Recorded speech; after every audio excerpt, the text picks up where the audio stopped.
திருப்பூர் கடை வீதிகளிலும் புத்தாடைகள் வாங்குவதற்காக மக்கள் ஆர்வமுடன் திரண்டிருக்கிறார்கள். இது தொடர்பான கூடுதல் விவரங்களோடு இணைகிறார் செய்தியாளர் பாலாஜி.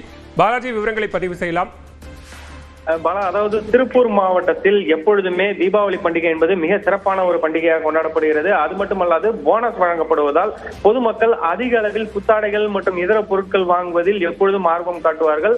அது மட்டுமல்லாது தங்களது சொந்த ஊர்களுக்கு செல்ல வேண்டும் என்பதால் உறவினர்களுக்கும் சேர்த்து இங்கு பொருட்களை வாங்கி செல்வது வழக்கமான ஒன்றாக காணப்படுகிறது.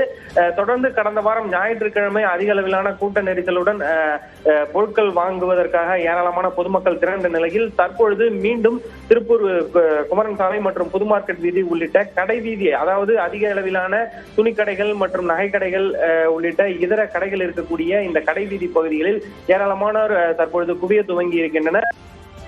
பனியன் நிறுவனங்களிலும் போனஸ் ஆனது வழங்கப்பட்டு அனைவரும் சொந்த ஊருக்கு செல்ல துவங்குவார்கள் என்று எண்ணப்பட்ட நிலையில் தற்பொழுது முதல் கூட்ட நெரிசலானது ஏற்பட துவங்கியுள்ளது.